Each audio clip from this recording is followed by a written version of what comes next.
कृष्ण भगवान से पूछा कि हे केशव, मैं अंधा क्यों हूं? मुझे 100 जन्मों की खबर है।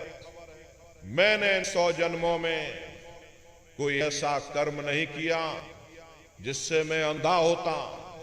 कृष्ण भगवान ने सिर पर हाथ रख के कहा, जरा और पीछे जाकर के देखो। देखा तो 106 जन्म का कर्म निकला। प्रेमी भाई बहनों, ये कर्म प्रधान देश है। यहां तुम जैसे कर्म करोगे वैसा फल तुमको मिलेगा। बुरे कर्म करोगे बुरा नतीजा, अच्छे कर्म करोगे अच्छा नतीजा। और तुम बुरे कर्म करोगे नरकों 84 में चले जाओगे। अच्छे कर्म करोगे राजा महाराजा बन जाओगे। कौमों मजहबों मुल्कों की हुकूमत हासिल हो जाएगी। अरे लोहे की जंजीरें उतर जाएंगी तो सोने की बीड़ियां पड़ जाएंगी। हाथ से झाड़ू मिल जाएगी, हुकूमत की बागडोर मिल जाएगी। ज्यादा से ज्यादा हम स्वर्ग वैकुंठ में चले जाएंगे। वे भी भोग योनियां हैं, एक निश्चित समय के लिए मिलती हैं। पुण्य कर्म समाप्त हो जाने के बाद में फिर वापस मृत्यु लोक में भेज दिया जाता। अब किसी बड़े घर में जन्म हो जाएगा, क्योंकि स्वर्ग वैकुंठ से जो उतारा जाता है तो किसी अमीर घर में जन्म लेता। बड़े घर में जन्म लेने के बाद में कौन भला अच्छा कर्म करेगा? फिर बुरे खोटे कर्म किए तो फिर नरकों 84 में चले गए। ऐसे ये आवागमन चलता रहता, लेकिन मुक्ति नहीं मिलती। बिना कर्म कोई काया नहीं, जग बस रहा कर्म के माही। कोई शरीर बिना कर्म के नहीं। ये सूरज चांद सितारे, ये जमीन ये आसमान, ये देवी और ये देवता, ये सब कर्मों के अधीन है। कर होती है काया बनती है। काया होती है तो कोई ना कोई कर्म भी बन जाते। ये एक दूसरे पर सब आश्रित है। एक के बगैर दूसरा हो ही नहीं सकता। जिस दिन से दुनिया बनी ये कर्मों का अटल कानून चला रहा। युग बदलते रहते हैं, समय बदलता रहता है, लेकिन ये कर्मों का कानून नहीं बदलता। कर्म भूत सब जग को लागा, या से बचे नहीं कोई जागा। कर्मों के वशीभूत होकर के ये मनुष्य बार बार जन्म लेता और मरता है। कभी नरकों में जाता है, फिर नरकों की सजा पूरी करता है, फिर 84 में जीवों को डाल दिया जाता है। प्रेमी भाई बहनों, तो कभी पेड़ पौधों की योनि में, कभी कीड़े मकोड़ों की योनि में, तो कभी पशु और पंछियों की योनि में डाल दिया जाता है।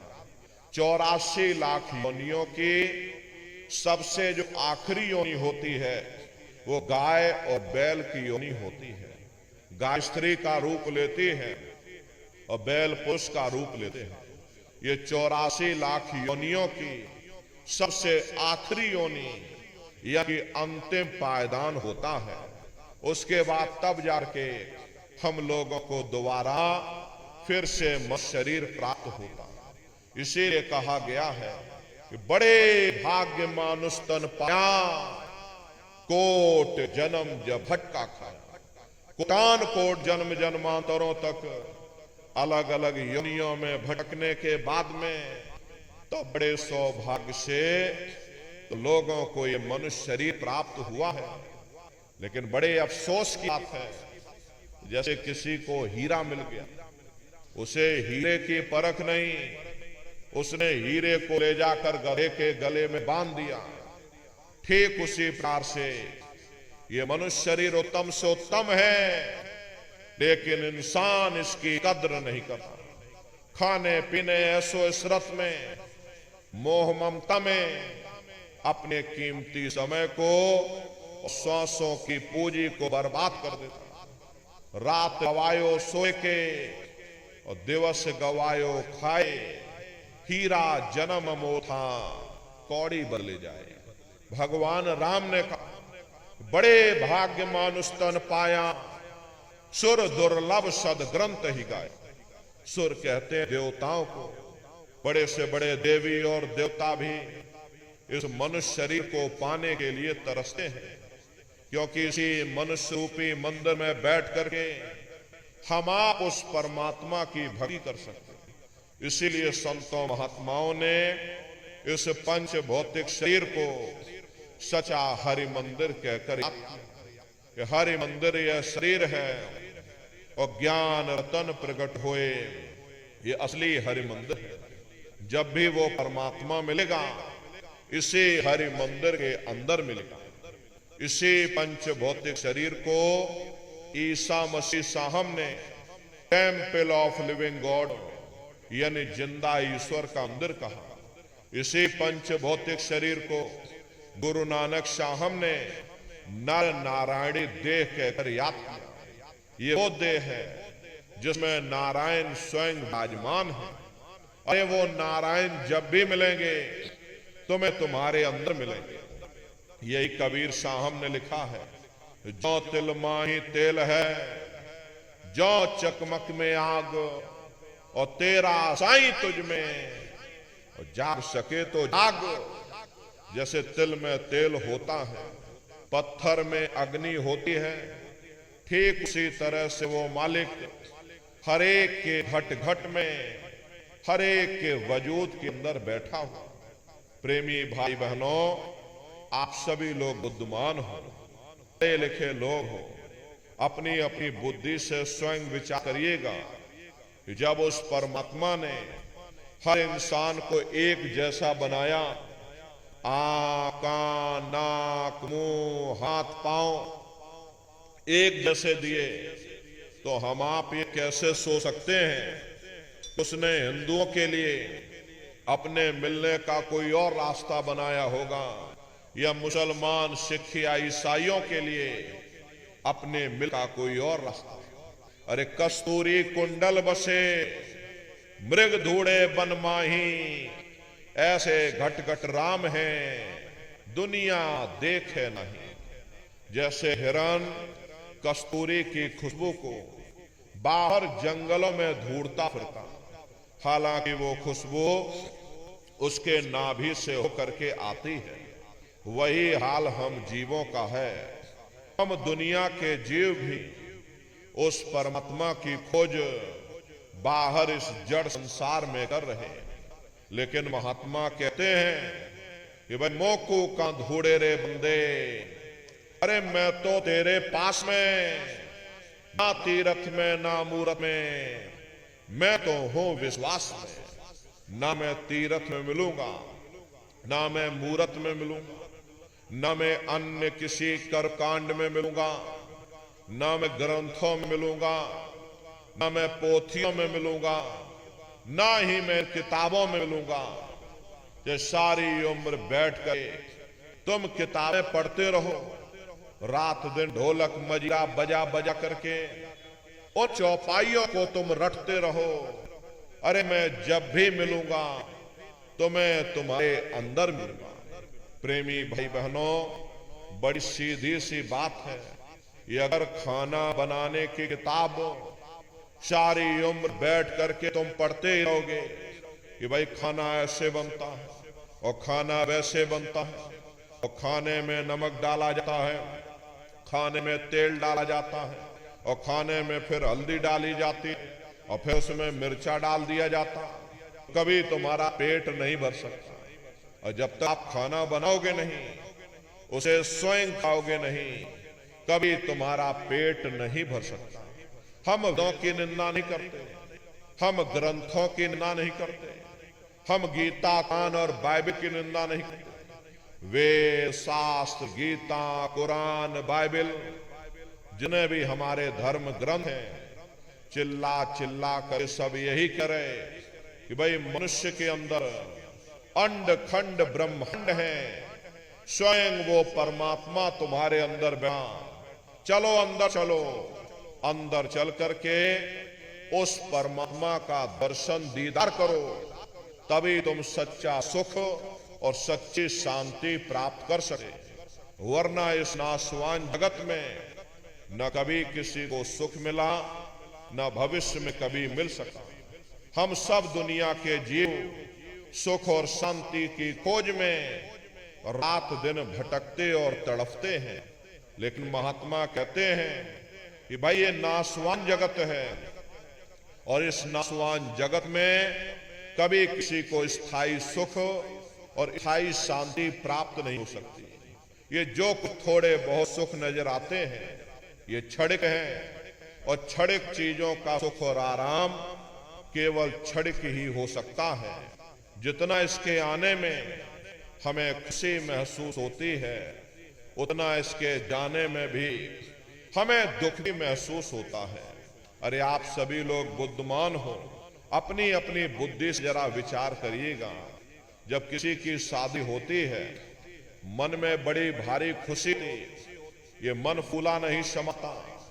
लेकिन यदि शादी के बाद उसी साथी के साथ कोई अनबन हो जाए, मन मुटाव या झगड़ा हो जावे, तो मन में भय पैदा हो जाता है कि कहीं साथी हमारा बेकार न निकल जाए, हम छोड़ करके चला न जाए, शराबी कबाबी जोड़ी न बन जाए। दुनिया भर की चिंताएं मन में समा जाती और चिंता चिता समान। चिंता से बढ़कर के दुनिया में कोई दूसरा रोग नहीं। सो इस चिंता के कारण फिर दुखी हो जाते हैं। फिर हम बाल बच्चों सुख ढूंढते। जब बाल बच्चे पैदा होते मन में बड़ी भारी खुशी महसूस होती। ये मन फूला न समाता। अड़ोस पड़ोस वालों को बुलवा करके लड्डू पूड़ी पकवान बना बना करके खिलाते। लेकिन अगर वही औलाद बड़े होकर के नालायक निकल जाए, माँ बाप का कहना ना माने, उनका आदर सत्कार न करे, तो वही औलाद फिर हमारे लिए दुख का कारण बन जाती है। फिर हम हुकूमत के नशे में, इस राजनीति में सुख ढूंढते। जिस वक्त लोग हमारे वाह वाह करते, गले में लंबी चौड़ी फूलों की मालाएं डालते, तो ये मन हमारा फूला नहीं समाता। लेकिन उन नेताओं का भी इतिहास हमारी आंखों के सामने है। जिस वक्त लोग उन्हें गोलियों का शिकार बना देते, पकड़ करके जेल खाने में डाल देते, अखबारों में उनकी मटियां पलीत कर देते, वही हुकूमत हमारे लिए फिर दुख का कारण बन जाती है। फिर हम इंद्रियों के भोग वासनाओं में सुख ढूंढते। लेकिन जिस वक्त बीमारियों का हिसाब हमें अपने शरीर पर देना पड़ता, तब हमें होश आता है ये सुख का कारण है, ये दुख का कारण। इसीलिए महात्मा कहते हैं कि भाई आप इस नाशवान जगत में नाशवान क्षणिक पदार्थों से कभी सुख हासिल नहीं कर सकते हो, कभी शांति प्राप्त नहीं कर सकते। यही गुरु नानक साहब ने कहा, नानक दुखिया सब संसार। दुनिया का हर एक जीव अपनी अपनी जगह है दुख और मुसीबतों से भरा हुआ। यही सजोबाई ने कहा कि धनवंते सब ही दुखी, निर्धन है धन रूप, साधु सुखी सहजो कहे और पायो भेद अनूप। जिसके पास धन दौलत, जो राजा हराजा, वो सेठ साहूकार, वे सब के सब दुखी हैं। उनको किस चीज का दुख है? बड़े बड़े जो देश हैं लोग, तिनको व्यापे चिंता रोग। जो चिंता रोग है उन्हें अंदर से खाए जा रहे। चिंता के कारण बेचारे दुखी बने। और जिनको रोटी कपड़े मकान की फिक्र लगी, उन बेचारे गरीबों को दुखी होना ही होना।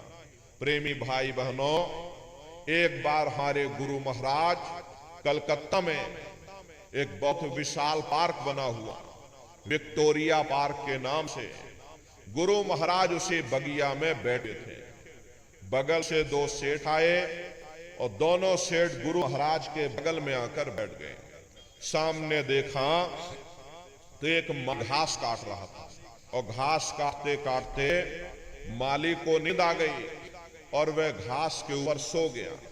अब दोनों सेठ आपस में बातचीत करने लगे। देखो उस माली को, हमसे ज्यादा सुखी तो वो माली है, कम से कम उसे नींद तो आ रही, हम लोगों को नींद तक नहीं आती।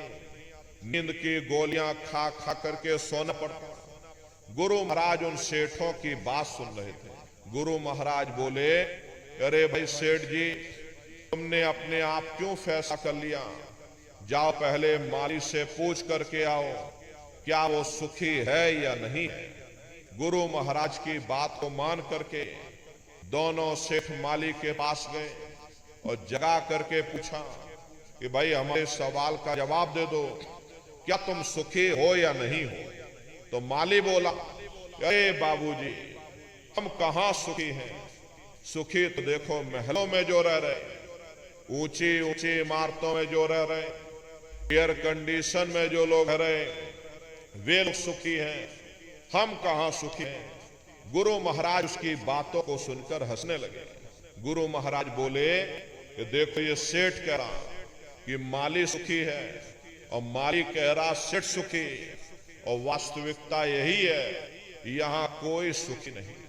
ना सुख विद्या के पढ़े और ना सुख वाद विवाद, और सद सुखी सहजो कहे जो लागे सुन सब। न आलिम फाजिम सुखी हैं, गुड़ी ज्ञानी सुखी हैं, न बड़े बड़े विद्वान सुखी हैं।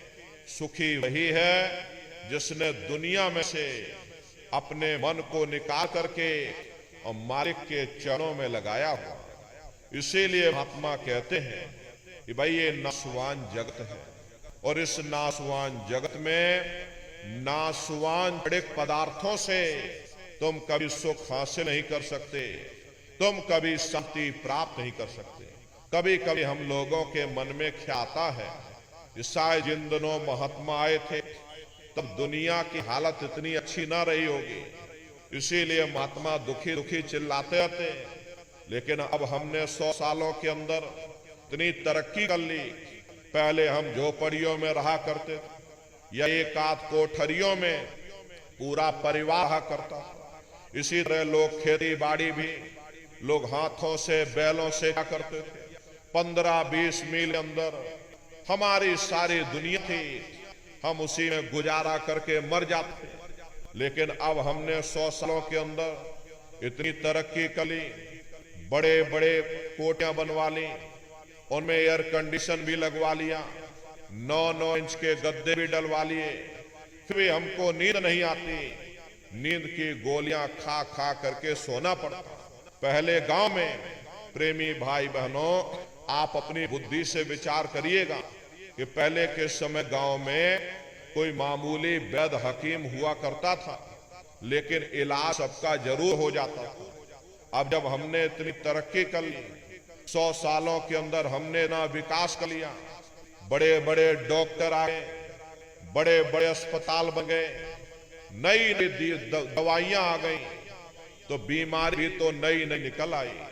इसका मुख्य कारण है कि लोग अनाज की पैदावार को बढ़ाने के लिए तरह तरह की रासायनिक खादें और कीटनाशक दवाइयों का इस्तेमाल करने गए, जिसका प्रभाव हमारे शरीर पर पड़ता है। अरे डॉक्टर जरूर हैं, पर मिलते किसको हैं?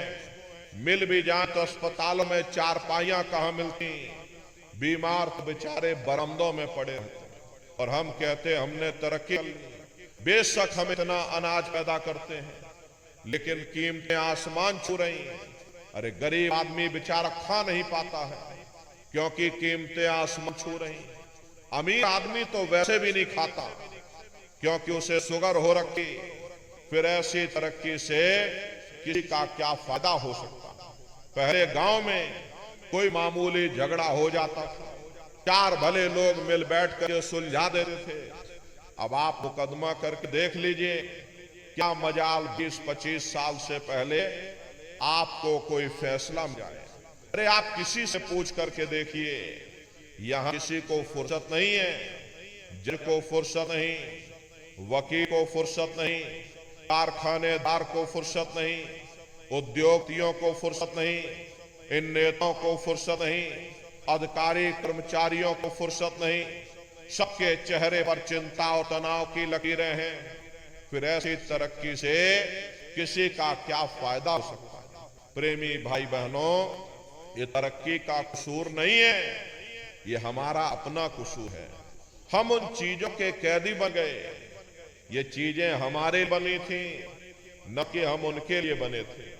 हम मशीनों के प्रजे बन गए, मशीनों के मालिक ना बन सके। हमको मालिक बनना चाहिए था। सबको रोटी मिलनी चाहिए थी, सबको कपड़ा मिलना चाहिए था, सबको मकान मिलना चाहिए था, सबका मन निश्चिंत होना चाहिए था, किसी के मन में चिंता और तनाव की लकीरें नहीं रहनी चाहिए थी। घर में माँ बाप का सम्मान होना चाहिए था, समाज में प्रेम सद्भाव भाईचारा कम रहना चाहिए था। अरे यही तो जीवन में हर इंसान मांगता है। प्रेमी भाई बहनों, अगर जीवन में कीमतें और कदरें ना रही, फिर ऐसी तरक्की से किसी का क्या फायदा हो सकता है। इसीलिए महात्माओं ने जब कहा था भी ठीक था, और अब कहा तो अब भी ठीक है। दुनिया में न तब किसी को सुख मिला, न अब किसी को सुख मिल सका। इसीलिए महात्मा कहते हैं कि भाई अगर तुम सुख पाना चाहते हो, अगर तुम शांति पाना चाहते हो, तो लगो तुम अब चढ़कर सतनाम, उस सतनाम की खोज करो, उस परमात्मा की भक्ति करो।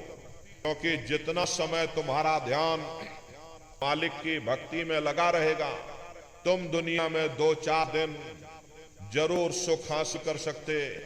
और अगर तुम्हारा ध्यान मालिक की भक्ति से हट जाएगा, तो सारी दुनिया तुम्हारे लिए दुख का रूप बन करके खड़ी हो जाएगी। अरे आप अपनी बुद्धि से विचार करिएगा। एक छोटा सा बच्चा अपने पिता की उंगली पकड़ करके मेला या नुमाइश में घूमने आता है। उसे मेले की हर साजो सामान बड़ी खूबसूरत नजर आई। किसी जगह खेल खिलौनों की दुकानें लगी, कई गुड्डे गुड़ियों की दुकानें लगी, कई झूलों की दुकानें लगी, कई मिठाई और पकवान की दुकानें लगी। वो बच्चा यही सोचता है कि शायद ये खुशी हमको इस मेले के साजो सामान से मिल रही। और अगर भूल करके भी वो बच्चा अपने पिता की उंगली छोड़ देता, तो वह सारा साजो सामान उसी जगह रहता है, लेकिन बच्चा रोने चिल्लाने लगता, चीखने लगता। तब उसे खुद व खुद महसूस होता है ये खुशी हमें तभी तक प्राप्त हो सकती है जब तक हमने अपने पिता की उंगली पकड़ रखी। अरे हमारा पिता कौन है? वो परमात्मा है, वो परमेश्वर है जिसने अंड खंड ब्रह्मांड की रचना की। जितना अरसा, जितना समय तुम्हारा ये ध्यान उस मालिक की भक्ति में लगा रहेगा, तुम दुनिया में 2-4 दिन जरूर सुख हासिल कर सकते हो। और अगर तुम्हारा ध्यान उस मालिक की भक्ति से हट जाएगा, तो सारी दुनिया तुम्हारे लिए दुख का रूप बन करके खड़ी हो जाएगी। इसलिए प्रेमी भाई बहनों, चारों तरफ से अपने ख्याल ध्यान को समेट करके एक मन एक चित्त हो करके उस परमात्मा की भक्ति करो। ऐसा मत करना कि गंगा गए तो गंगा राम बन गए, और जमुना गए तो जमुना दास बन गए। प्रेमी भाई बहनों, इस बात को हमेशा ध्यान में रखिएगा कि जो पानी 100 सुराखों से बहेगा, वो कभी खेत नहीं सींच सकता। अगर हम अपने ध्यान को दुनिया में चारों तरफ फैलेंगे, हम कभी कुछ भी प्राप्त नहीं कर सकते। नाम विसार चले अनिमार्ग, अंत काल पछताई। नाम की कमाई का तरीका छोड़ करके और किसी रास्ते पर चल करके देख लो, अंत समय पछताना पड़ेगा। इसीलिए महात्मा कहते हैं, भाई सुरत शब्द ना की कमाई करना, सब जतन दूर अब धरना। कोई दूसरा उपाय करने की जरूरत नहीं, केवल एक ही उपाय करो। अपनी सूरत को शब्द के साथ जोड़ दो, अपनी जीवात्मा को उस नाम के साथ जोड़ दो। क्योंकि शब्द को पकड़ करके ये जीवात्मा ऊपर से नीचे आई है, तो शब्द को ही पकड़ करके ये जीवात्मा नीचे से ऊपर को जाएगी, और कोई दूसरा उपाय नहीं। इसलिए प्रेमी भाई बहनों, चारों तरफ से अपने ख्याल ध्यान को समेट करके एक मन एक चित्त हो करके सूरत शब्द नाम की कमाई करो। जितने भी महात्मा धरती पर आए, उस मालिक को पाया तो सूरत शब्द नाम योग की साधना करके ही पाया। देखिए, सबसे पहले कबीर साहब आए। कबीर साहब ने सूरत शब्द नाम योग की साधना जारी की। उसके बाद गुरु नानक साहब आए। गुरु नानक साहब ने भी सूरत शब्द नाम योग की साधना जारी की।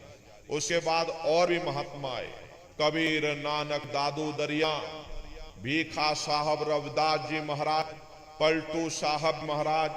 अरे आपके बाराबंकी जिले में ही देखिए जगजीवन साहब जी महाराज हुए। उन्होंने भी उस मालिक को पाया तो सूरत शब्द नाम योग की साधना करके ही पाया। आप चित्रकूट में चले जाइए, देखिए गोस्वामी जी महाराज हुए, जिन्होंने रामचरितमानस बनाई, जिसका पाठ आप सभी लोग अपने अपने घरों में, मंदिरों में बैठ करके करते हो। उन्होंने भी उस मालिक को पाया तो सूरत शब्द नाम योग की साधना करके ही पाया। आप राजस्थान में चले जाइए, देखिए मीराबाई हुई, सहजोबाई हुई, उन्होंने भी उस मालिक को पाया तो सूरत शब्द नाम योग की साधना करके ही पाया। प्रेमी भाई बहनों, ये सूरत शब्द नाम योग की साधना है। इस साधना की 3 क्रियाएं हैं। साधन 3 सार वर्णे और साधन सब थोथे। इस कलयुग में उस मालिक को पाने के लिए महात्माओं ने केवल 3 पूजाएं बताई। पहला है सुमरन, दूसरा है ध्यान और तीसरा है भजन। सुमरन कहते हैं अपने गुरु को याद करना, ध्यान कहते हैं अपनी दिव्य दृष्टि को खोलना, अपने शिव नेत्र को खोलना, अपने तीसरे नेत्र को खोलना, और भजन कहते हैं कान में उंगली डाल करके शब्द को सुनना, उस नाम को सुनना, उस दिव्यवाणी आकाशवाणी को सुनना जो 24 घंटे तुम्हारे सबके अंदर गूंज रही। प्रेमी भाई बहनों, ये सूरत शब्द नाम योग की साधना है। तो कैसे आप लोग सुमरन करोगे, कैसे आप लोग ध्यान करोगे और कैसे आप लोग भजन करोगे? बहुत से नए प्रेमी भाई बहन यहाँ बैठे हुए हैं, तो सुमरन, ध्यान और भजन कैसे कैसे करना है, बैठ करके आप सभी लोग अच्छी तरह से समझिएगा और फिर घर पर जाकर के करिएगा। तो सबसे पहले सुमरन कैसे किया जाएगा? सुमरन करने के लिए एक माला आप लोग ले लीजिएगा। ये देखिए प्रेमी भाई बहनों, 108 दाने की ये माला है। अपने अपने घरों में बैठ करके बाहर से अपनी आंखों को बंद कर लेना और दोनों आंखों के मध्य भाग में जहां पर देवियां बिंदी लगाती हैं और पुरुष जहां पर टीका लगाते हैं, ये दोनों आंखों के मध्य भाग में अपने ध्यान को रोक के और दाने दाने पर जय गुरुदेव नाम का उच्चारण करिएगा। हर दाने पर जय गुरुदेव नाम, हर दाने पर जय गुरुदेव नाम, जय गुरुदेव, जय गुरुदेव, जय गुरुदेव, जय गुरुदेव, कुल 108 करिएगा। दोबारा इसी जगह फिर वापस आ जाओगे। जब आप जय गुरुदेव नाम का उच्चारण करोगे तो दोनों आंखों के मध्य भाग में अपने ध्यान को रोक करके और दाने दाने पर जय गुरुदेव नाम का जाप अंदर ही अंदर करिएगा। जिसको आप याद कर रहे हो, एक समय ऐसा आएगा वो अंतर में तुम्हारे सामने प्रकट हो जाएगा। उसके स्वरूप को देख लेना, फिर उसी के स्वरूप को याद करके जय गुरुदेव नाम का सुमरन सभी नए प्रेमी भाई बहन करिएगा। दूसरी बार फिर यहीं से जय गुरुदेव नाम का सुमरन, तीसरी बार फिर यहीं से जय गुरुदेव नाम का सुमरन, चौथी बार फिर यहीं से जय गुरुदेव नाम का स्मरण। इस तरह से कुल 8 बार प्रेमी भाई बहनों जय गुरुदेव नाम का स्मरण सभी नए प्रेमी भाई बहन करिएगा।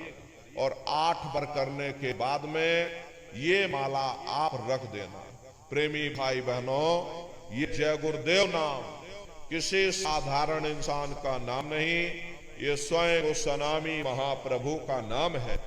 समय समय पर संत महात्मा फकीर अपने अपने समय पर आकर के अपनी साधना के द्वारा उस मालिक के नाम को जगाते हैं, उस मालिक के नाम को सिद्ध करते हैं। जैसे कबीर साहब आए, कबीर साहब ने साहिब नाम सिद्ध किया। गुरु नानक साहब आए, गुरु नानक साहब ने वाहे गुरु नाम सिद्ध किया। गोस्वामी जी महाराज आए, गोस्वामी जी महाराज ने राम नाम सिद्ध किया। मीराबाई आई, मीराबाई ने गिरधर नाम सिद्ध किया। सूरदास जी महाराज आए तो सूरदास जी महाराज ने श्याम नाम सिद्ध किया। इसी तरह से हमारे गुरु महाराज जय गुरुदेव नाम सिद्ध के गए। जय गुरुदेव नाम का जहाज लगा कर गए। अरे जहाज पर सारी दुनिया बैठेगी, जहाज सारी दुनिया को पार करेगा। नए जीवों के लिए नामदान को और सरल से सरल किया गया, वरना बहुत से पुराने पुराने प्रेमी यहाँ बैठे हैं और अगर उनसे पूछा जाए कि भाई जरा नाम रूप स्थान गाजे बाजे बता दो, वो तक भूल जाते हैं। अब इतने पुराने हो करके आज तक नाम रूप स्थान गाजे बाजे याद नहीं कर पाए। इसीलिए नए जीवों के लिए नामदान को और सरल से सरल किया गया। बहुत से गांव के बूढ़े बुजुर्ग हैं, बगैर पढ़े लिखे लोग भी हैं, बच्चे बच्चियां भी हैं। आसानी से आप लोग समझ आओ और सुमरन कर सको, इसीलिए नए लोगों के लिए नामदान को और सरल से सरल किया गया। एक साध है सब सद है और सब साध है सब जाए। पहले अपने गुरु की उंगली पकड़ो, क्योंकि गुरु तुम्हारा सच्चा रहबर है। गुरु बिन भव ने जो तरे न कोई, बगैर गुरु के तुम्हारी ये जीवात्मा इस भव सागर से पार नहीं जा सकती। गुरु गोविंदो खड़े काके लागू पाई, बलिहारी गुरु आपने जिन गोविंद दियो बताई। महिमा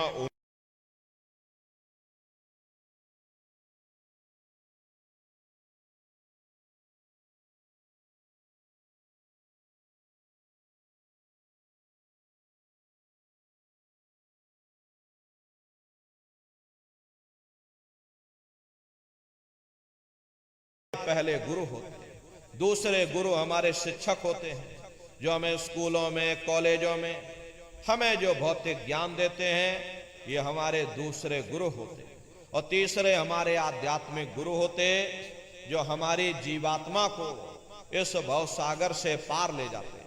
इसीलिए कहा गया है गुरुर ब्रह्मा गुरुर विष्णु गुरुर्देवो महेश्वरः गुरुर साक्षात पर ब्रह्म तस्मै श्री गुरुवे नमः। तीन लोक नौ खंड में गुरु से बड़ा न कोई, करता करे न कर सके और गुरु करे सो हुई। इसलिए प्रेमी भाई बहनों, साधना करने से पहले जय गुरुदेव नाम का सुमरन सभी नए प्रेमी भाई बहन करिएगा। और सुमरन करने के बाद में फिर आप लोग ध्यान पर बैठिएगा। दूसरा है ध्यान, और ध्यान कहते हैं दृष्टि को एकाग्र करना, अपनी दिव्य दृष्टि को खोलना, अपने तीसरे नेत्र को खोलना, अपने शिव नेत्र को खोलना। तो कैसे ध्यान करोगे, जरा अच्छी तरह से समझ लीजिए। अपने अपने घरों में पलथी मार करके आप लोग बैठिएगा, शरीर को टाइट मत करना। देखो बहुत से प्रेमी भाई बहन ये गलती कर देते हैं कि ध्यान के समय पर अपने शरीर को बिल्कुल टाइट कर देते हैं। यदि आप अपने शरीर को टाइट कर दोगे तो ये शरीर तुम्हारा थक जाएगा, फिर शरीर ढीला पड़ जाएगा, फिर जैसे के तैसे हो जाओगे। इसलिए पहले से ही अपने शरीर को बिल्कुल ढीला छोड़ देना। जितना आराम से आप बैठोगे उतना आपके लिए अच्छा रहेगा। तो अपने अपने घरों में पलथी मार करके और ढीले बदन से आराम से बैठ जाना। बाहर से अपनी आंखों को बंद कर लेना, इन आंखों पर कोई जोर मत देना। बहुत से प्रेमी ये गलती करते हैं कि ध्यान के समय पर अपनी आंखों पर जोर या दबाव डालते हैं और जोर लगा करके अंतर में देखने की कोशिश करते हैं। यदि आप अपनी आंखों पर जोर या दबाव डालोगे तो आंखों की पुतलियों में दर्द होगा, फिर आप अपनी इन बाहरी आंखों को खोल दोगे। इन बाहरी आंखों का यहां पर कोई मतलब नहीं है। जैसे सोते समय धीरे से आंख को बंद करते हो, ऐसे ही धीरे से आंख को बंद कर लेना। और दोनों आंखों के मध्य भाग में दूर सामने देखिएगा, सामने आपको अंधेरा दिखाई पड़ेगा। जब आप बाहर से आंखों को बंद कर लोगे और अंतर में सामने देखोगे तो सामने आपको अंधेरा दिखाई देगा।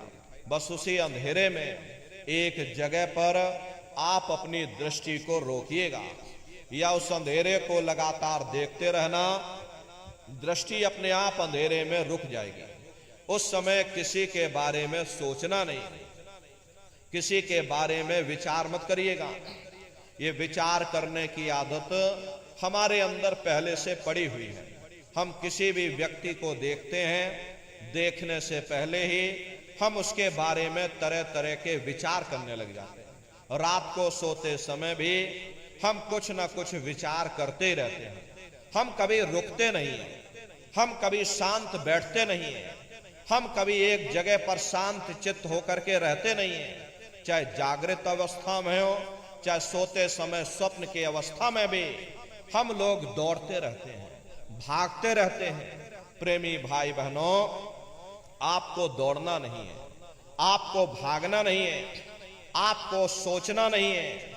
ना आपको भविष्य के बारे में सोचना है, ना आपको अतीत के बारे में सोचना है। आपको वर्तमान में जीना है। वर्तमान में जीने का नाम ही ध्यान है। एक टक हो करके बस सामने उस अंधेरे को लगातार देखते रहना। जितना देर आपसे बन सके एक ही अभ्यास करो। बस आंखों को बंद करो, सामने अंधेरा दिखाई दे रहा, बस उसी अंधेरे में एक जगह पर अपनी दृष्टि को रोकिएगा। उस समय किसी के बारे में सोचना नहीं, किसी के बारे में विचार मत करना, शरीर को बिल्कुल हिलाना नहीं। शून्य हो करके, शांत चित्त हो करके एक जगह बैठ करके बस उस अंधेरे को लगातार देखते रहो। देखते देखते देखते देखते जब रोज रोज अभ्यास करोगे तो एक समय ऐसा आएगा कि आपकी ये दृष्टि उस अंधेरे में रुक जाएगी। और जैसे ही आपकी दृष्टि अंधेरे में रुकेगी तो सुई की नोक के बराबर काले में भी काला बिंदु, बड़ा चमकीला बिंदु होगा, तारे की तरह चम चम चम चम चमकेगा। वो चमकता हुआ तारे जैसा बिंदु आपको सामने दिखाई पड़ेगा। और जब वो बिंदु सामने दिखाई पड़ जाए तब आप अपनी दृष्टि को उस बिंदु पर एकाग्र कर देना। वही बिंदु दरवाजा है, वही बिंदु खिड़की है, उसी को हरि का द्वार यानी कि हरिद्वार कहा गया। अरे बहुत विशाल वो दरवाजा है। ये संसार कुछ नहीं है।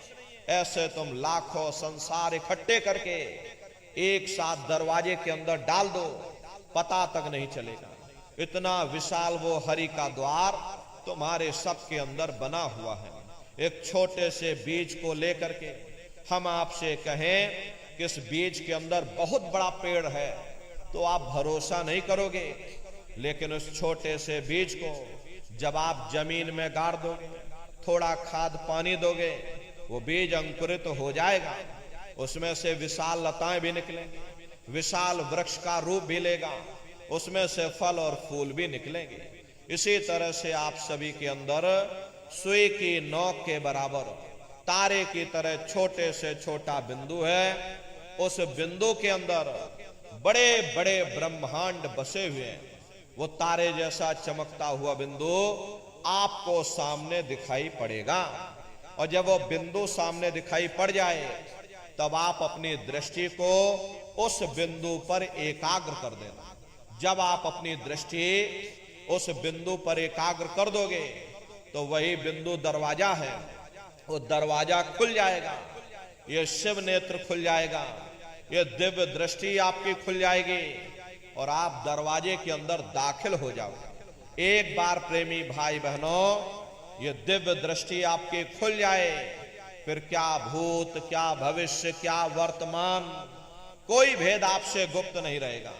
लाखों वर्ष पहले क्या हुआ था, भविष्य में क्या होने वाला है, अरे आप अपने अपने घरों में बैठ करके और ध्यान लगा करके भूत, भविष्य और वर्तमान को देख सकते हो।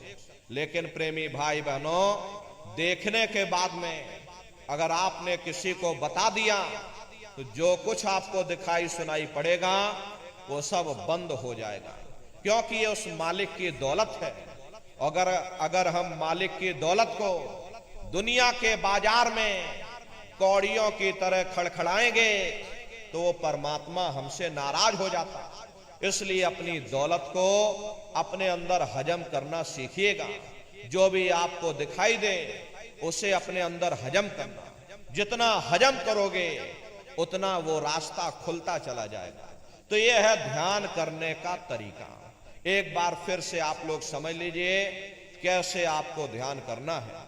अपने अपने घरों में पलथी मार करके बैठ जाना, बाहर से अपनी आंखों को बंद कर लेना और दोनों आंखों के मध्य भाग में दूर सामने देखिएगा। सामने आपको अंधेरा दिखाई देगा। बस उसी अंधेरे में एक जगह पर आप अपनी दृष्टि को रोकिएगा या उस अंधेरे को लगातार देखते रहना। दृष्टि अपने आप अंधेरे में रुक जाएगी और जैसे ही आपकी दृष्टि उस अंधेरे में रुकेगी तो सुई की नोक के बराबर तारे की तरह चमकता हुआ बिंदु आपको सामने दिखाई पड़ेगा। और जब वो चमकता हुआ बिंदु सामने दिखाई पड़ जाए तब आप अपनी दृष्टि को उस बिंदु पर एकाग्र कर देना। जब आप अपनी दृष्टि उस बिंदु पर एकाग्र कर दोगे तो उस बिंदु फट जाएगा, वो दरवाजा खुल जाएगा, ये शिव नेत्र खुल जाएगा, ये दिव्य दृष्टि आपकी खुल जाएगी और आप दरवाजे के अंदर दाखिल हो जाओगे। तो प्रेमी भाई बहनों, ये है ध्यान करने का तरीका। और तीसरा है भजन। गाने बजाने का नाम भजन नहीं है। ये नाच गाना ढोल मजीरा इसका नाम भजन नहीं है, ये तो नकल है। भजन कहते हो उस शब्द को सुनना, उस नाम को सुनना, उस देववाणी आकाशवाणी को सुनना जो 24 घंटे तुम्हारे सबके अंदर गूंज रही है। तो कैसे भजन करोगे जरा अच्छी तरह से समझ लीजिए। ये दोनों उंगली कानों में डाल करके ये कानों को बंद कर लेना। कान इसीलिए बंद किए जाते हैं ताकि बाहर की कोई आवाज हमको सुनाई ना पड़े। अपनी सुविधा से बैठिएगा। कुर्सी पर चाहे कुर्सी पर बैठ जाओ, सोफे पर चाहे सोफे पर बैठ जाना, या कोई तकिया इस तरह से रख लेना और दोनों कोहनी यहां रख करके दोनों उंगली कानों में डाल करके ये कानों को बंद कर लेना। बहुत सी हमारी माताएं बहनें बूढ़े बुजुर्ग हैं, अरे भाई आपके घुटनों में दर्द होता होगा या रीढ़ की हड्डी में दर्द होता होगा और आप बैठ करके भजन नहीं कर पाते हो तो आप लेट करके भजन करिएगा। ऐसे सीधे लेट जाना और लेटे लेटे आंख और कान को बंद कर लेना। मतलब तो आंख और कान को बंद करना है, चाहे आप लेट करके करो या चाहे आप बैठ करके करो। लेकिन इतना ध्यान रखिएगा कि कहीं लेटे लेटे हम सो ना जाएं, इसलिए चेत करके बैठिएगा, होश में बैठिएगा। ये आंख कान को बंद करना, अरे यही कहा गया कि भाई आंख कान मुख बंद कराओ, अनहद झिंगा शब्द सुनाओ। यानी पहले अपनी आंख को बंद करो, अपने मुख को बंद करो, ये दोनों उंगली कानों में डाल करके ये कानों को बंद कर लो और ऊंचे से ऊंचा ध्यान दे करके गौर से आवाज को सुनने की कोशिश करो। प्रेमी भाई बहनों, जब आप अपने कानों को बंद करके और अंतर में गौर से ध्यान दे करके सुनोगे तो आपको ऐसा अनुभव होगा कि कहीं सीटी जैसी आवाज हमारे कानों में बज रही, टी, इस तरह से सीटी जैसी आवाज शुरू में आप सभी को सुनाई पड़ेगी। करना कुछ नहीं है, लेटे हो चाहे बैठे हो, बस आप उस आवाज को सुनते रहना और सुनते सुनते उसी में लीन हो जाओ। जब आप उसमें लीन हो जाओगे एक समय ऐसा आएगा, दोबारा आपको अनुभव होगा कि कहीं बड़ी दूर से एक महीन आवाज, घंटे और शंख की आवाज हमारे कानों में बज रही, जैसे मंदिरों में घंटियां बजती हैं, टन टन टन टन। तो बाहर तो आपने नकल किया, महात्माओं ने कहा था कि भाई ये शरीर तुम्हारा सच्चा हरि मंदिर है, इसी हरि मंदिर के अंदर 24 घंटे रात और दिन वो घंटे और शंख की आवाज गूंज रही। उसी घंटे संग की आवाज को महात्माओं ने शब्द कहा। अरे आपकी धर्म पुस्तकों में लिखा है कि पोथी पढ़ पढ़ जग मुआ, पंडित भया न कोई, 2.5 अक्षर प्रेम का और पढ़े सो पंडित हुई। दुनिया वाले कहते हैं कि 2.5 अक्षर का मतलब प्रेम है। अरे प्रेम नहीं है, प्रेम में तो मात्रा लगी हुई। यहां पर जिस 2.5 अक्षर का वर्णन उन महात्माओं ने किया है वह है शब्द शा आदा बा और दा। उसी शब्द को महात्माओं ने नाम कहा। कल युग जोग न यज्ञ न ज्ञाना, एक आधार नाम गुण गाना। कलयुग में न योग है, न यज्ञ है, न ये ज्ञान है, तो कलयुग में क्या है? कलयुग केवल नाम आधारा, सुमिर सुमिर नर उतर ही पारा। कलयुग में केवल नाम का आधार है। उसी घंटे संग की आवाज को महात्माओं ने नाम कहा। अरे यही मीराबाई ने कहा कि पायो जी मैंने नाम रतन धन पायो, वस्तु अमोलक दी मेरे सतगुरु, कृपा कर अपनायो, पायो जी मैंने नाम रतन धन पायो। उसी घंटे संग की आवाज को संतों महात्माओं ने शब्द या नाम कहकर याद किया। उसी घंटे संग की आवाज को ईसा मसीह साहब ने वर्ड या लागस कहकर याद किया। उसी घंटे संग की आवाज को गुरु नानक साहब ने अनहद वाणी कहकर याद किया। चीन में जो महात्मा हुए उन्होंने इसको ताओ कहकर याद किया। मुसलमान फकीरों ने इसे कलमा कहकर याद किया। हिंदू महात्माओं ने इसे देववाणी आकाशवाणी कहकर याद किया। उन अलग अलग महात्माओं ने अपनी अपनी भाषा में हम लोगों को समझाने की कोशिश की कि भाई वो घंटे संग की आवाज तुम्हारे सबके अंदर गूंज रही है, वो आपको सुनाई पड़ेगी। लेकिन शुरुआती समय में आपको ऐसा मालूम पड़ेगा कि कहीं बड़ी दूर पर घंटियां बज रही, टन टन टन टन, लेकिन सुनाई हरेक को पड़ेगी। प्रेमी भाई बहनों, जब घंटे और शंख की आवाज आपको अपने अंदर सुनाई पड़ने लग जाए तब आप सीटी की आवाज को छोड़ देना और घंटे शंख की आवाज को पकड़ लेना, क्योंकि सीटी की आवाज सिर्फ एक माध्यम है, आपको असली आवाज तक पहुंचा देगी। और जब आपको असली आवाज मिल जाए, यानी घंटे शंख की आवाज सुनाई पड़ने लग जाए, तब आप सीटी की आवाज को छोड़ देना और घंटे शंख की आवाज को पकड़ लेना, उसको सुनने लग जाना।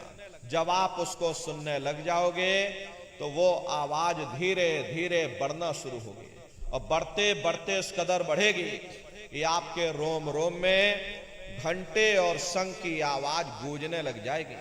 बड़ी घनघोर आवाज होती है, बड़ी मधुर वो आवाज होती है। दुनिया भर के गाने जो आप लोग बाहर सुनते हो, उस संगीत के सामने ये दुनिया के संगीत कुछ नहीं है। जब आप उस संगीत को सुनोगे, इतना भारी आनंद आपके ऊपर छा जाएगा, इतनी खुशी आपको होगी, ऐसा नशा आपके ऊपर चढ़ जाएगा कि आप सारी दुनिया को भूल जाओगे।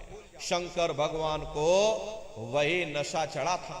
शंकर भगवान कोई गांजा भांग नहीं पीते थे। ये तो हमने आपने शंकर भगवान को भी बदनाम कर दिया कि शंकर भगवान गांजा भांग पीते थे, तो चलो हम भी गांजा भांग फूकेंगे, और सबके सब गजेड़ी हो गए। प्रेमी भाई बहनों, शंकर भगवान ने कभी गांजा भांग नहीं पिया। शंकर भगवान जिस नशे में लीन रहते थे वो नाम का नशा था, वो ध्यान का नशा था, वो भक्ति का नशा था। जब आप उस आवाज को सुनोगे तो आपको भी वो नशा चढ़ जाएगा, क्योंकि उस आवाज में चुंबक है। जब आप उस आवाज को सुनोगे तो वो आवाज आपको अपनी ओर खींचेगी, और जब खिंचाव होगा तो जीवात्मा का फैला हुआ प्रकाश 9 दरवाजों से सिमटने लगेगा। अब ये 9 दरवाजे कौन कौन से हैं? देखो प्रेमी भाई बहनों, अच्छी तरह आप लोग समझिएगा। अरे बहुत बड़ा विज्ञान है। दुनिया का विज्ञान जब समाप्त हो जाएगा तो ये विज्ञान प्रारंभ होगा। यही सच्चा सनातन विज्ञान है जो ऋषियों मुनियों ने समझाया। जो आदि अनादि काल से चला रहा, जिसको ये संसार भूल गया और बाहरी पाखंड में और कर्म कांडों में उलझ गया। तो आज सच्चे सनातन विज्ञान को समझने की जरूरत है। तो ये 9 दरवाजे कौन कौन से हैं? 2 आंख, 2 कान, 2 नाक के सुराख, 1 मुंह, 2 मलमूत्र का रास्ता, ये शरीर के 9 दरवाजे हैं। सबसे पहला दरवाजा गुदा चक्र आता है। गुदा चक्र में गणेश जी वास करते हैं। गणेश जी वहां के मालिक हैं। ये 4 दल का कवल है। यहां पर पृथ्वी तत्व पाया जाता है। उसके ऊपर इंद्रिय चक्र आता है। इंद्रिय चक्र में ब्रह्मा जी वास करते हैं। ब्रह्मा जी वहां के मालिक हैं। ये 6 दल का कवल है। यहां पर जल तत्व पाया जाता है। उसके ऊपर ये नाभि चक्र आता है। नाभि चक्र में विष्णु जी वास करते हैं। विष्णु जी यहाँ के मालिक हैं। ये 8 दल का कवल है। यहाँ पर अग्नि तत्व पाया जाता है। उसके ऊपर ये हृदय चक्र आता है। हृदय चक्र में शिव जी वास करते हैं। शिव जी यहाँ के मालिक हैं। ये 12 दल का कवल है। यहाँ पर वायु तत्व पाया जाता है। अरे वास्तव वो ऊपरी मंडलों में, ऊपरी लोकों में वास करते हैं, लेकिन उनका प्रकाश, उनकी किरणें इन चक्रों पर पड़ती हैं। उसी के ऊपर एक कंठ चक्र आता है। यहाँ पर आद्या महाशक्ति की किरणें पड़ती हैं। ये 16 दल का कवल है। और आप सबसे ऊपर, तुम्हारी जीवात्मा सबसे ऊपर दोनों आंखों के मध्य भाग में बैठी है, जहां पर ये देवियां बिंदी लगाती हैं और पुरुष जहां पर ये टीका लगाते हैं। ये बिंदी और टीका यहाँ पर हम लोग इसीलिए लगाते हैं क्योंकि यहीं पर हमारी जीवात्मा बैठी है, उसका श्रृंगार किया जाता है। ये 10वां द्वार है जहां पर तुम्हारी ये जीवात्मा बैठी है। इसी को 10वां द्वार कहते हैं। अरे आप लोग रोज चौपाई गाते हो कि मंगल भवन अमंगल हारी, द्रवौ सुदशरथी अजर बिहारी। इसका अर्थ जरा समझने की कोशिश करो। प्रेमी भाई बहनों, ये शरीर तुम्हारा मंगल भवन है, तुम्हें अमंगलों से बचाने वाला, तुम्हें नरकों चौरासियों से बचाने वाला ये पंच भौतिक शरीर ही तुम्हारा मंगल भवन है। इस मंगल भवन के 10 दरवाजे हैं और 10वें दरवाजे पर ये अजर बिहारी यानी कि तुम्हारी जीवात्मा बैठी है। और यहीं पर बैठ करके जीवात्मा अपने प्रकाश को 9 दरवाजों में फैलाती है, जिससे तुम्हारा ये शरीर चलता है, तुम्हारे हाथ चलते हैं, तुम्हारे पैर चलते हैं। जब आप भजन करोगे, उस घंटे शंख की आवाज को सुनोगे तो उस आवाज में चुंबक है। वो आवाज आपको अपनी ओर खींचेगी और जब खिंचाव होगा तो जीवात्मा का फैला हुआ प्रकाश 9 दरवाजों से सिमट करके यही 10वें दरवाजे पर इकट्ठा हो जाएगा। और जैसे ही सारी शक्ति, सारी चेतना सिमट करके यहां पर इकट्ठी की, तुरंत शब्द क्या काम करेगा? शब्द तुम्हारी जीवात्मा को खींच करके इस शरीर से बाहर कर देगा।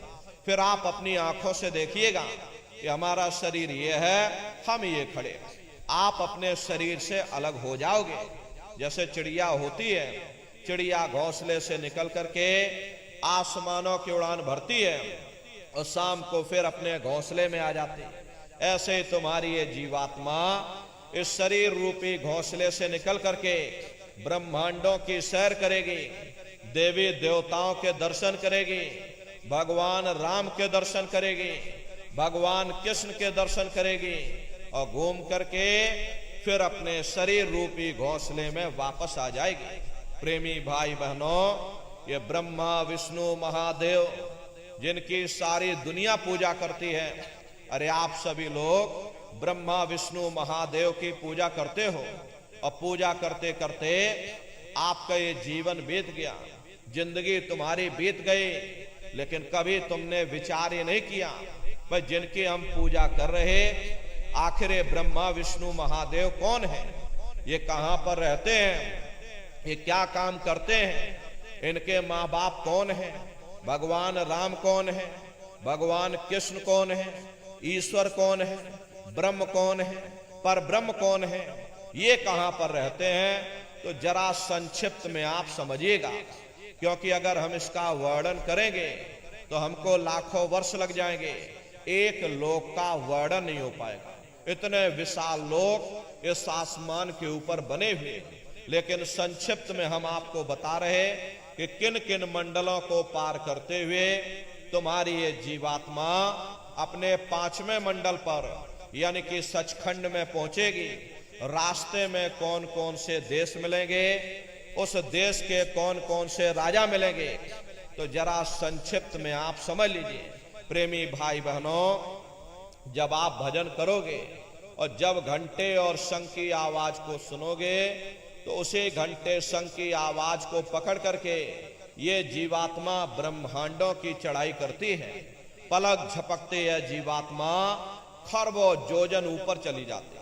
मान लो आप किसी जंगल में खो गए और चारों तरफ अंधेरा ही अंधेरा हो, कोई रास्ता आपको नजर ना आ रहा हो, तो आप किसी टापू, पहाड़ या पेड़ पर चढ़ करके और वहीं से आवाज लगाते हो कि भाई कोई हमारी आवाज को सुन रहा हो तो कृपया करके हमको रास्ता बताओ। मान लो किसी आदमी ने आपकी आवाज को सुना और उसने आपको आवाज दी कि भाई हम तुमको ये आवाज दे रहे, तुम इस आवाज को पकड़ करके और तुम हम तक पहुंच जाओ। भले ही हमें दिखाई ना पड़े, लेकिन हम उसकी आवाज को पहले सुनेंगे कि वो आवाज पूरब से आ रही या पश्चिम से आ रही। फिर उस आवाज को पकड़ करके हम उसी जगह पहुंच जाएंगे जहां पर वो व्यक्ति आवाज दे रहा। ठीक उसी प्रकार से इस मानव मंदिर के अंदर, इस हरि मंदिर के अंदर वो परमात्मा आवाज दे रहा।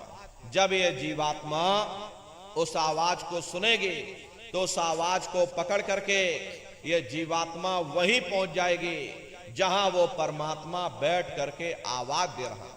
तो वो आवाज कब सुनाई पड़ेगी? जब आप भजन करोगे और जब घंटे और शंख की आवाज को सुनोगे, तो उसी घंटे शंख की आवाज को पकड़ करके ये जीवात्मा ब्रह्मांडों की चढ़ाई करती है। पलक झपकते यह जीवात्मा खरबों योजन ऊपर चली जाती है।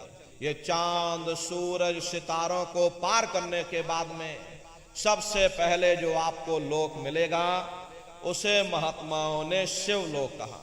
शिवलोक तमोगुणी स्थान है, वहां के मालिक शिव जी हैं। वो पार्वती जी के साथ उस लोक में विराजमान है। चैतन्य धार जो ऊपर से नीचे आ रही, जिसे महात्माओं ने गंगा कहा, वह अपना केंद्र बिंदु शिवलोक को बनाती है।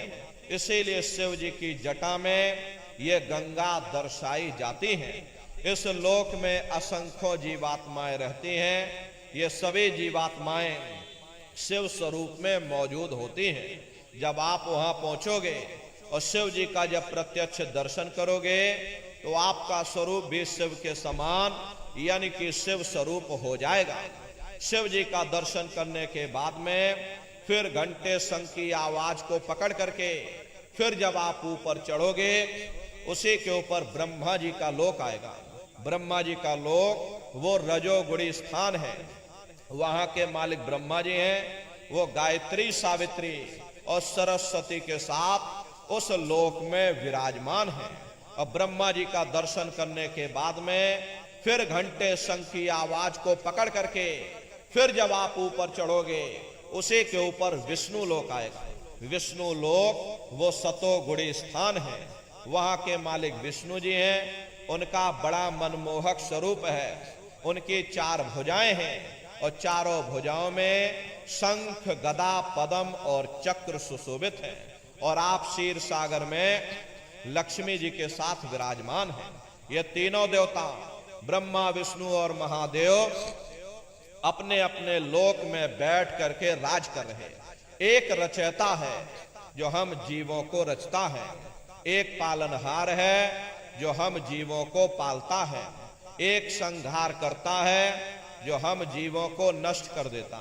एक का काम है शरीर को बनाना, एक का काम है शरीर की सुरक्षा करना, और एक का काम है शरीर को नष्ट कर देना। इनकी जो माता है वो आद्या महाशक्ति है। ब्रह्मा, विष्णु, महादेव लोक के ऊपर वो आद्या महाशक्ति का लोक आता है, उसी को देवी दुर्गा का लोक कहा जाता है। अरे आप लोग यहाँ 9 दुर्गे की पूजा करते हो, दुनिया भर का व्रत उपास रखते हैं। महात्माओं ने कहा था भाई सही मायने में तुम्हारी 9 दुर्गे पूजा कब सफल होगी?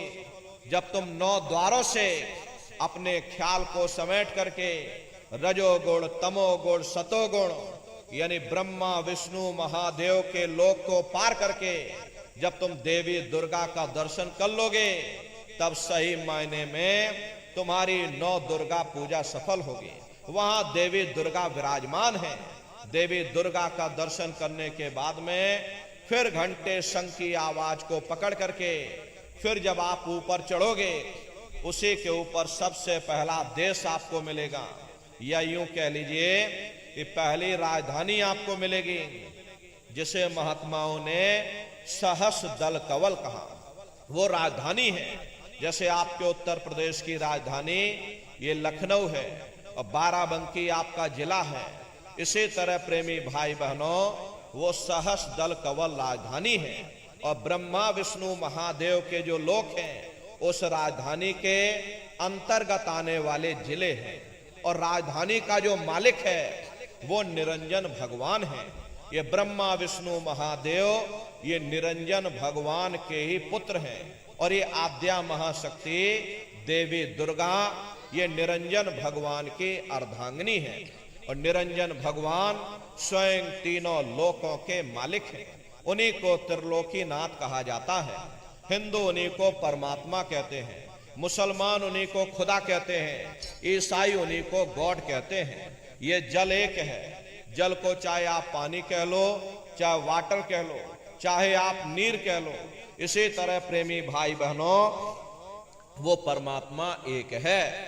हम लोग लफ्जों के झगड़े में उलझे हुए हैं। घंटे और शंख की आवाज जो हर इंसान के अंदर गूंज रही, वो आवाज उन्हीं के मुखार बिंद से हो रही।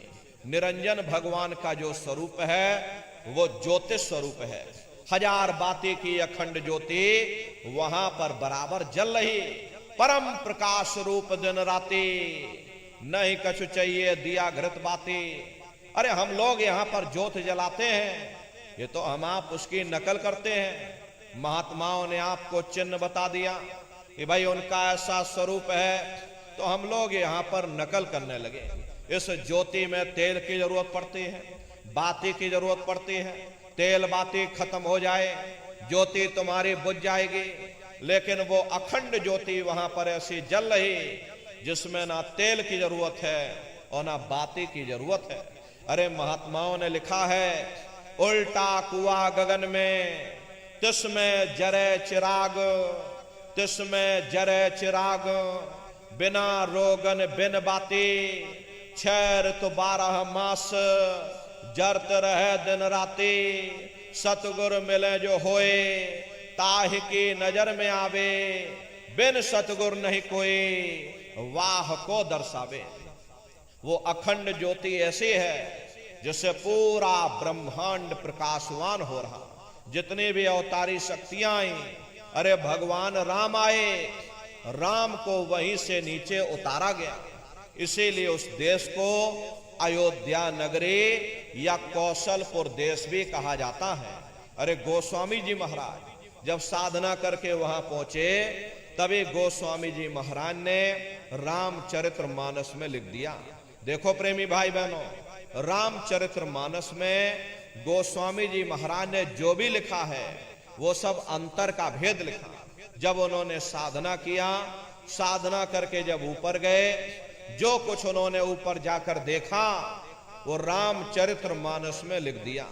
आप लोग ऊपर गए नहीं, आपने कुछ देखा नहीं, इसीलिए आप अर्थों को समझ नहीं पाते हो और अर्थ का अनर्थ कर देते। तो क्या लिखा गोस्वामी जी महाराज ने? देखिए गोस्वामी जी महाराज रामचरितमानस में लिखते हैं कि मुद्यो नैन त्रसत में भयो, पुन चितवत कौशलपुर गयो। जब मैंने अपने बाहर की आंख बंद की, मेरी अंतर की आंख खुल गई और मैं क्या देख रहा हूं, मैं कौशलपुर देश में पहुंच गया। मोह विलोक राम मुस्काई, मुझे देख करके भगवान राम प्रसन्न हो गए। उन्होंने ऊपर जाने का मुझे रास्ता दे दिया। मैं ऊपर जाकर के क्या देख रहा हूं, उधर माज सुनंडज राया, देखें बहु ब्रह्मांड निकाया, अति विचित्र ताह लोक अनेका, रचना अधिक एक तेका। विचित्र विचित्र भांत के वहां पर लोक बने हुए, एक से बढ़कर एक सुंदर, सोने के वहां पर महल बने जिनकी शोभा अवर्णीय है। प्रेमी भाई बहनों, वो असली अयोध्या नगरी है, वो भगवान राम का असली देश है। जब आप लोग साधना करके वहां पहुंचोगे और अपनी दिव्य दृष्टि से उस अयोध्या नगरी को जब आप स्वयं देखोगे, अरे तुम देखते रह जाओगे, ये क्या ईश्वर की लीला है, कैसे उसकी कारीगरी है, अनंत उसकी सत्ता है, अनंत उसका प्रकाश है। उसी आनंद को पाकर के बड़े बड़े राजे महाराजाओं ने अपने राजकाज पर ठोकरें मार दी और जंगलों में जाकर के नंगे हो करके नाचने लगे। इतना आनंद, इतनी खुशी उन साधकों को होती है जिसका वर्णन साधक अपनी जबान से नहीं कर पाता। मीराबाई को जब वो दौलत मिल गई, मीराबाई ने अपना राजपाट छोड़ दिया और मीराबाई कहने लगी, मैं मिल जाए पाए पीऊ अपना, तब मेरे पैर बुझानी, और मीरा सुरत शब्द सहलानी। कबीर साहब को जब वो दौलत मिल गई और अन्य महात्माओं को जब वो दौलत मिल गई, उन्होंने ऊपर चढ़ करके उस अयोध्या नगरी को देखा, भगवान राम के देश को देखा, तो कलम तोड़ करके लिख दिया। अरे चिल्लाने लगे, अचरज देखा भारी साधो, अचरज देखा भारी रे, और बिना बजाए निस्दिन बाजे, घंटा शंख नगारी रे, और बहरा सुन सुन मस्त होते है, और तन की खबर बिसारी रे, और बिन भूमि के महल बना है, तामे जोत जारी रे, अंधा देख देख सुख पावे, बात बतावे सारी रे, और जीता मरकर फिर जी जावे, बिन भोजन बलधारी रे, और ब्रह्मानंद संत जन बिरला, कोई समझे बात हमारी रे। प्रेमी भाई बहनों, वो असली अयोध्या नगरी है, वो भगवान राम का असली देश है। अरे राम जी का दर्शन करने के बाद में फिर तुम्हारी यही जीवात्मा दूसरे मंडल की आवाज को पकड़ करके और दूसरे मंडल की चढ़ाई करती है। श्याम तज श्वेत को गहना, सुरत को तान धुन सुनना, बंक के द्वार धस बैठो और त्रिकुटी जाय कर लेना। उसी के ऊपर दूसरा देश आता है जिसे महात्माओं ने त्रिकुटी देश कहा। वहां के जो मालिक हैं वो ब्रह्म हैं, वहीं से मन और माया की उत्पत्ति हुई, वहीं से तीन गुण रजोगुण तमोगुण सतोगुण, तीनों गुणों की उत्पत्ति वहीं से हुई। ये जो आपके वेद हैं, वेदों को सारी दुनिया पढ़ती है, बड़े बड़े पंडित पुरोहित, बड़े बड़े ज्ञानी विज्ञानी धर्माचार्य लोग वेदों का अध्ययन करते हैं। अरे वेदों की भी उत्पत्ति उसी स्थान से हुई है। महात्मा कहते हैं कि त्रिकुटी महल में विद्या सारा, घनहर गरजे बजे नगारा, लाल वरण सूरज उजियारा। वहां पर दो धुने, बादलों की गर्जन और मृदंग की आवाज उस लोक में गूंजती रहती है। जैसे पहले स्थान पर भगवान राम के देश में घंटे और शंख की आवाज गूंजती है, ऐसे दूसरे मंडल पर यानी कि ब्रह्म के देश में बादलों की गर्जन और मृदंग वहां पर बजता रहता, ओम का जाप बराबर वहां होता रहता। ब्रह्म का जो स्वरूप है लाल वरण सूरज उजियारा। ये सूरज कुछ नहीं है, ऐसे तुम लाखों लाख सूर्य इकट्ठे करोगे तो वहां का एक सूर्य बनेगा। प्रेमी भाई बहनों, ब्रह्म का जो स्वरूप है वो सुबह के लाल सूर्य के समान है, इसीलिए वहां का पूरा ब्रह्मांड लाल है।